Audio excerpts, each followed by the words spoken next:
ज्या पद्धतीनं परमपूज्य डॉक्टर बाबासाहेब आंबेडकरांवर वक्तव्य झालं त्याचा निषेध सर्व स्तरावरून होत आहे आणि मुद्दामून तुम्ही काँग्रेसचं कार्यालय फोडाल तर मला वाटतं की या देशात अस्थिरता होईल आणि या देशातले दोन मुख्य पक्ष काँग्रेस आणि भाजप आहे.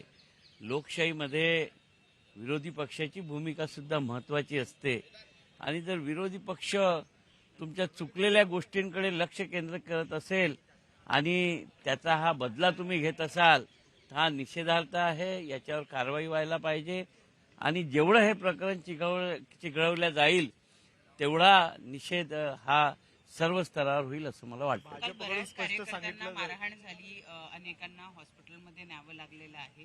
अशा पद्धतीनं एखाद्या कार्यालयामध्ये जाऊन मारझोड करणं भाजपच्या कार्यकर्त्यांना सुद्धा पोलिसांनी चांगला चोप जरी दिसलेला असला तरी काँग्रेसचे बरेच कार्यकर्ते याच्यामध्ये जखमी झाल्याची माहिती मिळते. मला वाटतं की लोकशाहीमध्ये जर जनतेने कोणाला निवडून दिलं आहे आणि खालपासून वरपर्यंत सत्ता आहे त्या सत्तेचा दुरुपयोग अशा पद्धतीनं होऊ नये कारण की ही देशातील जनता हे सगळं चित्र पाहत आहे आणि येणाऱ्या दिवसांमध्ये याचे परिणाम त्यांना दिसतील. परंतु जे झालं निषेधार्ह झालं अशा पद्धतीनं मारहाण होणं हे आपल्या लोकशाहीमध्ये चांगलं नाही.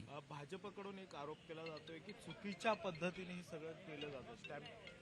वक्तव्य देखील आहे ते चुकीच्या पद्धतीने. नाही मला वाटतं जर चुकीच्या पद्धतीने आहे तर त्यांनी माफी मागावी ना. त्यांच्यातर्फे नरेंद्र मोदीजींनी देशाची माफी मागून घ्यावी की अमित शहाजींनी हे बोललेलं असं बोललं नव्हतं.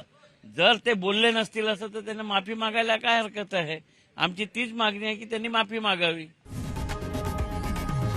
लोकशाही मराठी ऐका, पहा, जागरूक रहा.